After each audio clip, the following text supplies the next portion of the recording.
putting that deck on the map, and if you have not had, excuse me, the opportunity to read Tom Ross's article about this deck that went up on Thursday, you are doing yourself a disservice. Sure. He laid it all out.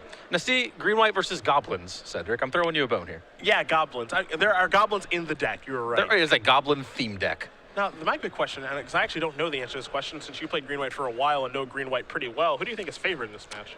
It's close. Okay. It's roughly even-ish, I want to say. Legion Loyalist can be a huge factor and can be kind of irrelevant. It really just depends on green-white's draw, and I feel like that decides a lot of games. Well, we're going to find out right now, because Legion Loyalist did show up on turn number 1 here for Adam Bruce. He's playing against Tariq Patel. Tariq again playing green-white. I believe both players did keep their 7 cards. So we're underway here in game number 1 of round number 8 of 10 here in Syracuse. And we see Sunblade Elf there in Tariq's hand. That's kind of the build that I think is probably the most popular build of green-white in the room, which is one that is very similar to the one that Jackson Cunningham finished in the finals in Portland with last week. This particular list, I think, is pretty well insulated from the Legion Loyalist. You don't see Call of the Conclaves in this list. You see, I haven't seen that one for a long time, it feels like. Andy Boswell's playing 4 of them. This weekend? Yes. Wow, all right. Yeah. All right, the boss. Yeah. But, and he knows what he's doing. Absolutely. I think. In second place with green, white, and Baltimore a couple weeks ago, and then Grand Prix runner-up. I got an idea that he knows what he's doing. He's even playing the 4th Advent of the Worm now. You must have had a talk. I mean, I've had several. You got to him finally. Yeah. A second Legion Loyalist there for Bruce before passing the turn back. Of course, we're looking at a 2/2 Sunblade Elf. Normally it takes until turn 2 to turn that on, but a Temple Garden has helped Tariq here. It looks like his second land, unfortunately for him, is going to be a Mana Confluence. Yeah. That's actually another one of the kind of the random factors that can decide things here. If green-white has to take a lot of damage from its lands, which kind of looks like what's happening here, then that can cause trouble as well. Now, the Rebel Red deck doesn't have the most reach in the world, but it has more than a lot of Tom Ross's typical builds of red decks do, with 4 copies of Stoke the Flames and 3 Lightning Strike. Yeah. Tom Ross, I believe his list from the Invitational had, what, just 2 or like 3 Lightning Strike, I want to say? Maybe that when he's playing Ball Slide. He's not, I mean, typically his red decks don't have a lot of reach in them, but Stoke the Flames is such an unbelievable card that you're going to find that in this deck. Yeah, and a lot of synergy with the kind of the token side story for this deck.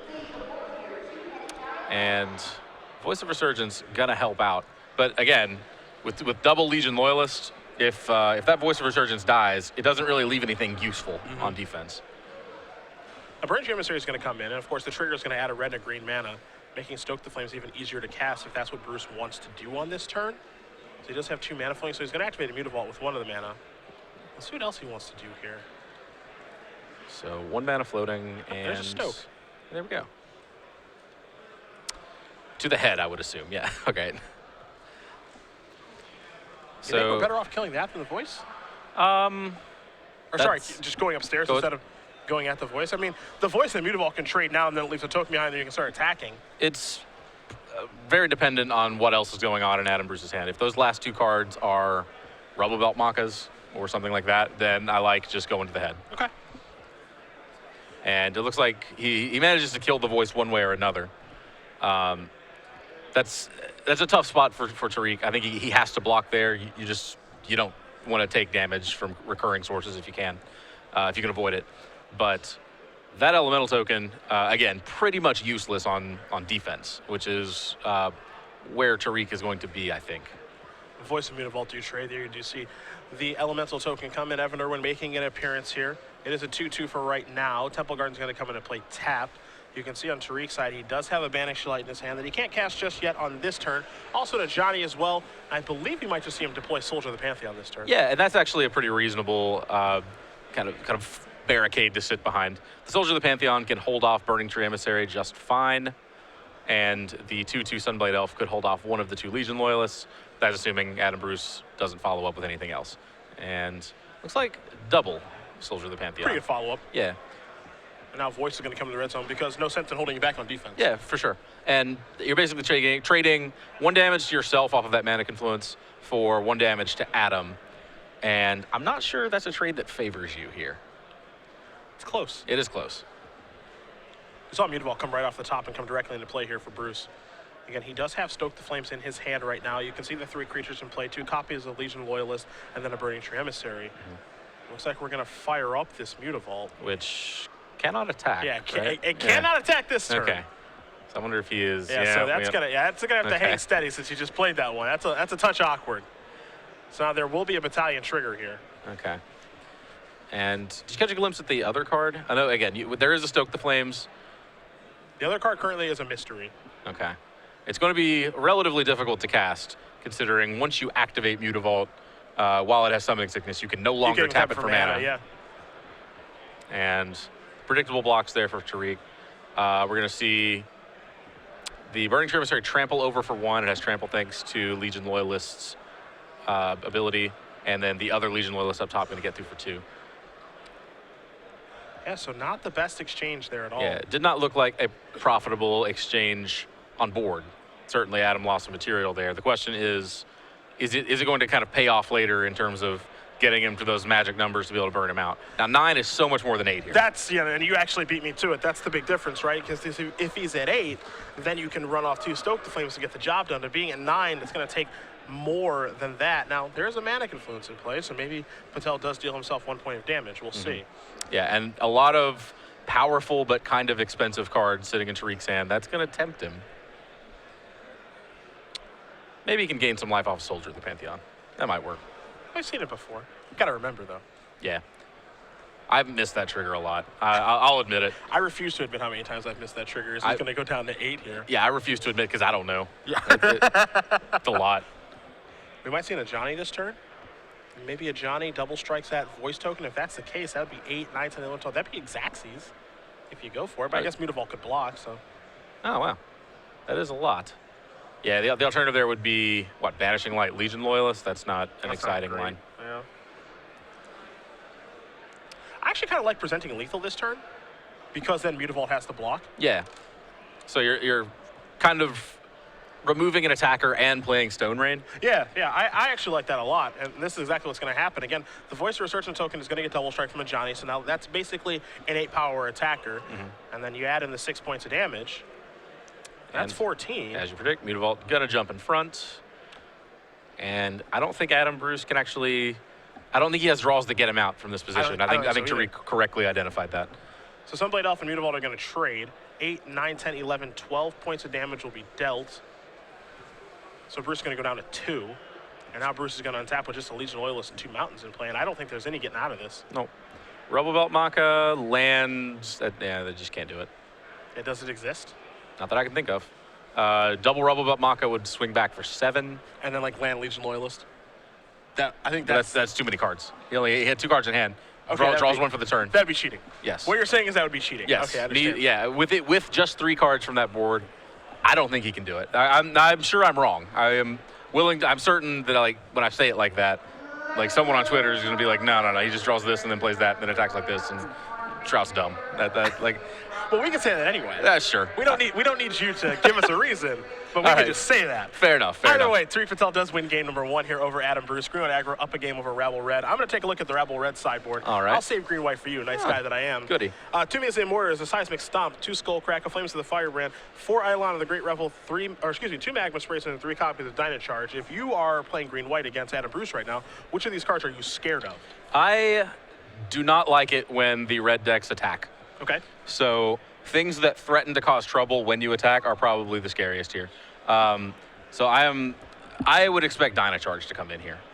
Other than that, the removals basically just helps Adam be able to attack. So I would fully expect Mizium Mortars and Magma Spray to come in. Magma Spray particularly good against Voice of Resurgence. Sure, Soldier of the Pantheon certainly good. I mean, your removal is going to be good there as well, but Soldier of the Pantheon is kind of annoying to play against. Yes. So I like having that. Yeah, so just having effects to clear out cheap blockers and then ways to capitalize on your attacks. So. All right, Green-White Mage, what do you have that you're going to beat up this red deck with? Tariq is bringing in, he has access to 2 Cetizen Tactics, 2 Reclamation Sages, 1 Boon Satyr, 4 Skylasher, 3 Unflinching Courage, 1 Banishing Light, and 2 Archangel of Thune.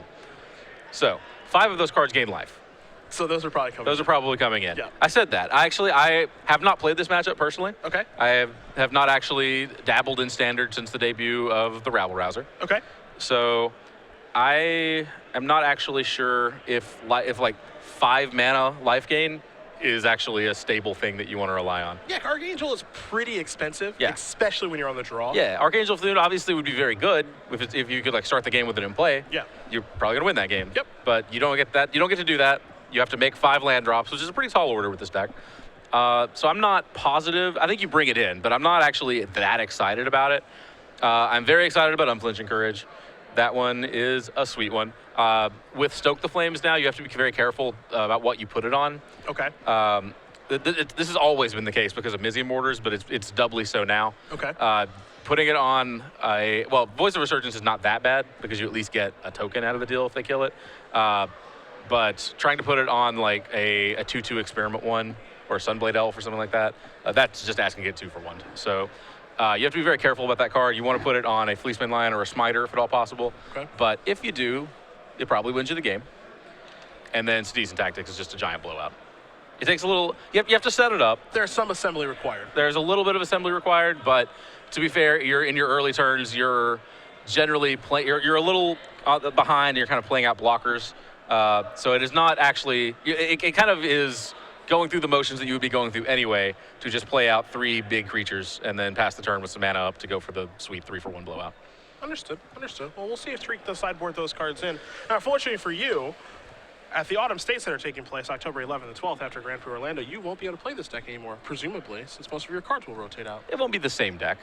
Maybe green-white could be done again. It'll certainly be different. There will be green and white cards, legal and standard. I You're don't right. know that I will be drawn to them in the same way that I am drawn to these. Price Weaker Zagana will be gone as well. It's true. Some of your favorite cards are leaving us. That is true. I can't think of any just straight Theros block cards that are that I've like grown any like particular affinity for in the last year. Not a Corsair Crufix kind of guy? No. No, me and Corsair, we have some bad blood. Well, maybe Cons will bring some brand new cards to you. Hopefully. The state championships here for Star City Games 2014. First place is going to get a picture of this play map, but it'll be black and white, and a medal as well to be when you do become champion. Chris Van Meter did win West Virginia State, so he has those things in his possession from our spring states earlier this year. This will be taking place October 11th and 12th. StarCityGames.com/states for any more information. Spring States was such a success, that we're able to do this yet again. So we're glad that you guys are enjoying it, and we're looking forward to hosting another one in the autumn over the weekend of October 11th and 12th with a basically brand new standard format there at Concept Arc here. Yeah. And you mentioned Chris Van Meter, another state champion that is going largely unheralded, I think, that I want to give a brief shout out to.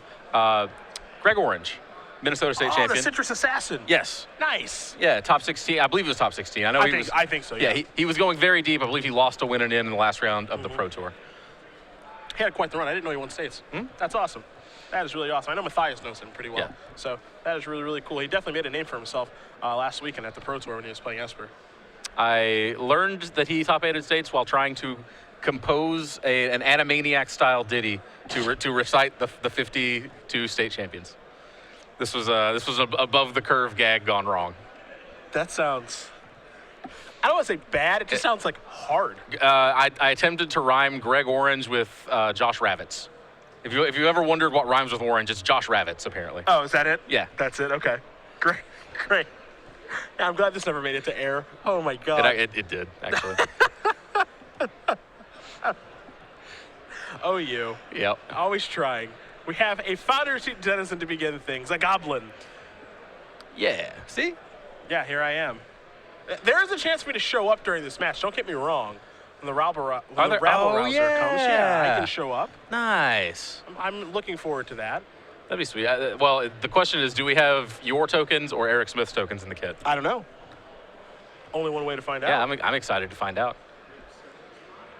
It's the mystery box. All right. Here is a Temple Garden and a Soldier of the Pantheon. Temple Garden, the land to start here for Tariq yet again. He's had to take 2 for each time, but I'd say that's okay because it's the most important land in the deck. Yep. Most important land, and getting something in play on turn 1, very, very important. Remembers it.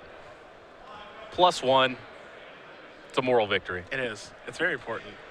And now there is a Firefish Striker. That's a pretty good Firefish Striker is very good here. That's 2 triggers. And now this is an attack. This is a weird spot. I think I am inclined to just shove the guy in front here. I think you trade. You're very happy to have a Soldier of the Pantheon against a Burning Tree Emissary. But if you don't trade here, that Firefist Striker is going to keep causing trouble. Yeah, I think you I think you trade early and often. Yes, I agree. Keep your life total as high as you can over the course of the game. Especially your deck can cough up copies of Mana Confluence, which actually just happened. Yep. There's a forest. And we see, it looked like, I thought 2 Selesnya Charms. Okay, there we go. There's at least, I mean, there's an Unflinching Courage hanging out there. There's at least 1 Selesnya Charm there as well. And there you do see the 3/3 Fleecebane line. Mutavault's the draw here, and the land that comes into play for Bruce. There's also a Lightning Strike here, so we're going to fire that off, get the Fleecebane line off the table. So having a removal spell for the turn 2 creature that could wear the turn 3 pants is huge here. Particularly because it is, as I mentioned, the biggest creature, or the one that can survive a 4-point removal spell. There's a replacement Denizen. Here's an attack for 4, so this is a really good start for Adam Bruce. It is. Patel's already down to 15. We'll see what his play will be on turn 3. Yeah, and with a board presence like this from Adam, I'm not even sure that turn 3 creature, turn 4 Unflinching Courage is going to be good enough. Might be too slow. It might be. Now, if that creature is a 2/2 Knight from Selesnya Charm, then it oddly enough, even though it is just a 2/2, it may be faster at that point because it gets to attack for 4, gain 4 life, and then represent 4 more damage or 4 more life on defense. Okay, I see what you're saying. It also, by virtue of being an instant, plays around Firefist Striker. Yeah, and you could, I mean, we could see this turn for Patel where he goes, all right, play my Temple of Plenty, play a Selesnya Charm as a 2/2 to trade with your Firefist Striker. Yeah. Take, 4, maybe even 5 points of damage, go down to 10. The following turn, play Loxodon Smiter, and then he's stabilized. Yeah, the tension there is the alternative there is to just jam the Loxodon Smiter of this turn, take your licks, which would be 7 on board. Yeah, a healthy amount. And then play Unflinching Courage, and then you've got a 6-power lifelinker, which might be better. Again, it's really close. I mean, if you're Adam here, one thing is for sure, you have to play around exactly 1 card. And that 1 card right now is Selesnya Charm. It looked like, I believe that was a Mizium Orders drawn for Adam Bruce. So that is going to be big trouble for that Loxodon Smiter later. Adam goes crashing in. You don't actually have to play around Selesnya Charm. Yeah, you don't have to. You're Honestly, definitely right about that. Honestly, I think even if you could just look at Tariq's hand and could see the Selesnya Charm in there, I'm pretty sure you just have to jam here. Yeah, no, you're definitely still attacking. I'm just saying, basically my point is, like, that's the only card that's on your radar at this point. It's like Selesnya Charm or Skylasher. Yeah. Basically. Yeah, this is not a deck that wins by sitting still, that's for sure. Skylasher, huh? What? I would board it in. Would you, though?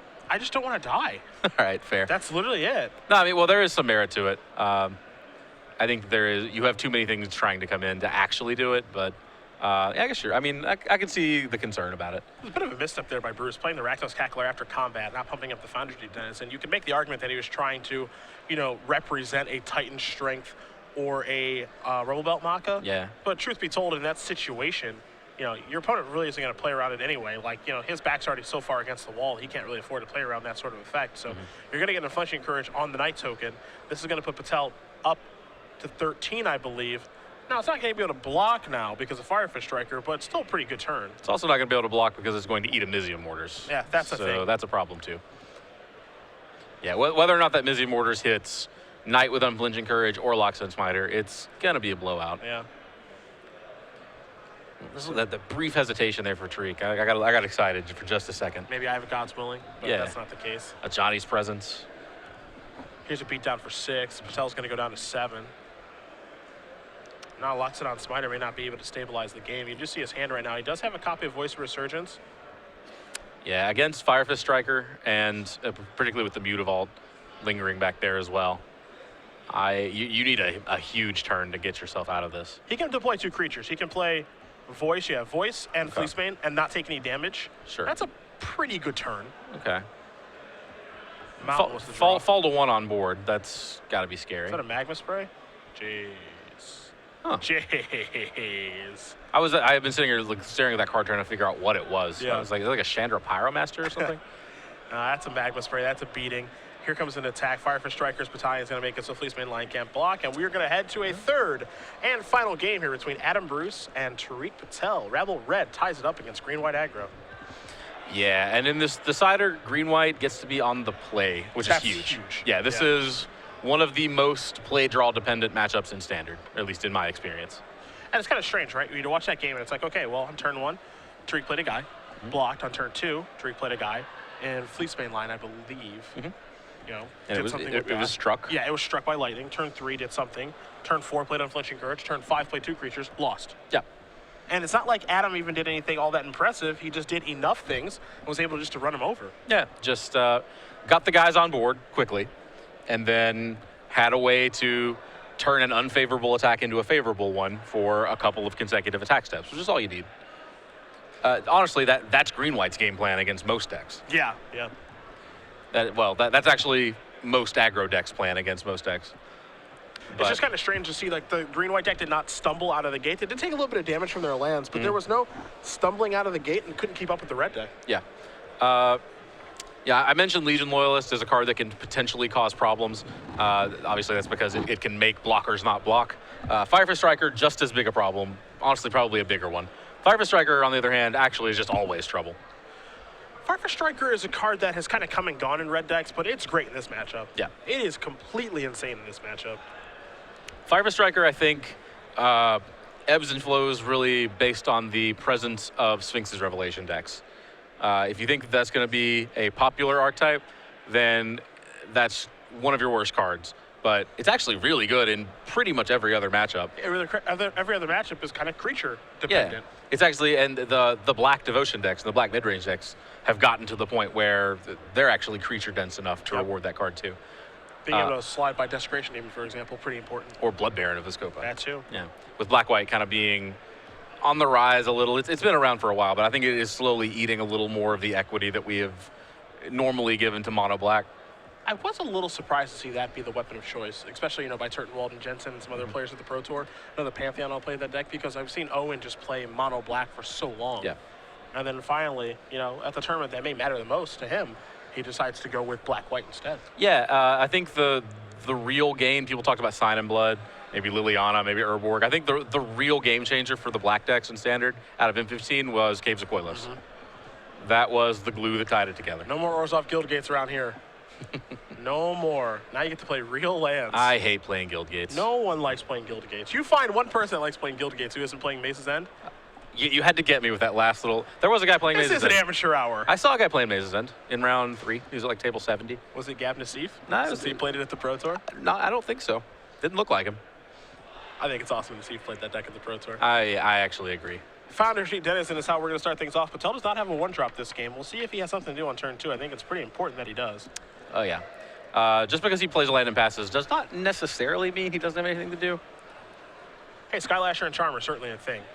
There's a Brain Emissary. There's the trigger for the Foundry Denizen. Follow this up with a Fire Drinker Satyr. There's another trigger. Here's an attack for 3. See if Patel has something to trade for. I caught a flash of a charm there. Yeah. I think it's very important that you trade here. Oh, yeah. Now, there is an argument for end step playing it and then untapping and unflinching encouraging. If you have that, that's a thing. But, the problem I have with that is that's not even like a game-winning play anymore. Right. That play is, and you kind of mentioned this when we were talking about it, it's like it has to be on a 3 toughness or more creature. To get around the removal spells that you have to expect. Yeah, Stoke and Mortars in some numbers. I think at this point now we expect 4 Stoke the Flames. We don't know exactly how many Mortars people are going to play, but, that play before of Celestial Charm and then Flinching Courage is kind of out the window now. Yeah. And the follow-up, Lockstone Smiter, the best of all animals to put an unflinching courage on. This is true. I believe there was a Dyna Charge in Adam Bruce's hand. I would not at all mind to crash in and Dyna Charge to get rid of this Lockstone Smiter. It's a 2-for-1 yourself to do so, but getting Smiter off the board is probably pretty important. Yeah. Let's see what this is going to be. Oh, that's a Rabble Master. This guy. I feel like we wanted to do that post-combat. Yeah, because now you have to throw the 1/1 away. Unless we just want to jam here. Yeah. That's aggressive. Maybe he did do it post-combat, actually. I guess we don't actually know. Yeah, we'll see. It looks like it is pre, but we'll see what happens here. I'm going to make an appearance. That's exciting. Yes, it is. That's just going to get eaten. Now, yeah. Oh, yeah, it doesn't actually matter. I don't know. Yeah. Sure. If he's not attacking anything else, it doesn't matter. Yeah. I agree with you there. Okay. And clearly he was not, so it does not matter. In my head, the Rabble Master had to attack that turn. Not yet. That'd be even better. Next honestly. turn. Yeah. Next turn, though. You better look out. Yep. So Tariq does get to untap with the Smiter. Still in play. He has Unflinching Courage. That's starting to look really appealing right about now. Hard to pass up on, honestly. Yeah, although Unflinching Courage and Swing, as powerful as that is, I'm not even sure it races the Rabble Master. This is part of the reason that when we were in Baltimore, we saw Boswell go towards a Johnny Steadfast because the +1/+1 and giving Vigilance Combined and with Lifelink, Vigilance, it is really, really tough for these decks to beat. I think it's probably, honestly, it's the combination of everything Yeah. that makes it really, really difficult. This is going to be such a huge turn for Adam Bruce. He's going to start it off with Legion Loyalist. Makes it so that if he's got Advent of the Worm, that's no good. Same Hey. thing can be said for Selesnya Charm. Look at that guy. Everybody's going to come in the red zone now. There will be a Goblin Rabble Master trigger. Even I'm attacking. That's exciting. There are 2 goblins. Does the Rabble Master count itself? I believe it does, but we are going to make sure. Okay. We should become intimately familiar with this card as it's going to see a lot of play. Oh yeah, we haven't seen the last of it. I wonder if there are goblins on Tarkir. I hope there are. Yeah. I hope they're all really busted so I can play the deck of Legacy again. Just completely insane. Deathrite goblins. It gets coming soon. +1/+0 and so on for each other attacking goblin. So right now it's a 4/2. Okay. And it also does have First Strike and Trample due to Legion Loyalist. And it's about to get another +2/+0 because that last card in Adam Bruce's hand, well, one of the last 2 cards, is a potentially backbreaking Dynacharge. Yeah, this Dynacharge looks like it's going to be like really good. Yeah, for about 20. Yeah, here's I'm estimating, but a rough guesstimate. yeah. It's going to be a tactics. It's going to make the Smiter into a 5/5. So this tactics is actually pretty good here. It is. Yeah, it helps a lot. So the question is, what he wants to do is, okay. He's going to overload Dynacharge. I think he's overloading Dynacharge no matter what. Yeah. So it's going to be all the creatures +2/+0. Now, Smiter is going to be able to win the war against Fire Drink Crusader and shoot something down. Yeah. And I think the thing that Tariq wanted to shoot down was the Rabble Master. Now, he actually does have a Selesnya Charm left in hand, I believe. Okay. And if that's the case, he actually wants to be careful to make sure there is a target for it. Right now, the only target would be the Rabble Master. Okay. So there's a strong argument for actually fighting something else. Yeah, I could see that actually. That's if he has the charm. Yeah. I'm not positive that he does. If he has the charm, he just exiles the Rabble Master, and then your tactics is resolved so that you fight something smaller. Because now he has the fight here, and those 2 things are going to trade. So the Fire Drink Crusader is going to make it out of combat now. Okay. And now you get across 1, 2, 3, 4, 5, 6, 7, 8, 9, 10 points of damage. So now all of a sudden Patel's down to 10 by my math. And actually more than that, Yeah, because I don't know, the you were Fire counting the Drinker Satyr, has yes. the Fire Drinker has Trample. So let's make it 14. Because the blocker's gone. Was that a good turn? You said it was going to be a good turn. Yeah. I didn't think it was going to be that good. That's a good turn. Yeah. Yeah, Dynacharge is a sweet, sweet Magic card. I actually was, I don't remember who I was talking to earlier today, and I said that I don't want to like commit to this and be like, this is definitely what I would play, because I would give very strong consideration to green-white as well, but don't think it would be that bad an idea to just go copy a block deck list from last year. One of like the Return to Ravnica block mono red lists. Okay. Just okay. 30 creatures, 4 Dynacharges get you. Hey, Patrick knows a lot about that deck. Yeah. He played something very similar at that Pro Tour. See, everything's going to attack here. I mean, we're basically presenting lethal, and Bruce's draw for the turn was a Stoke the Flame, so I'm not sure Patel has a way out of this, and Patel was on the play this game, and he's going to extend the hand. So Adam Bruce will show the Stoke the Flames to Tariq and say, hey, I've got what I need, and I'm 8-0, my friend, and with any luck, he's double drawn in. Yeah. Doesn't need that much luck. Really doesn't need any, to be honest. Yeah. We're barely over the cutoff here, I think. Yeah, so. we are. This table won. They were sitting at 7-0. There was a 7-0 versus a 6-0 one at table 2. And other than that, everyone is. Go. Yeah.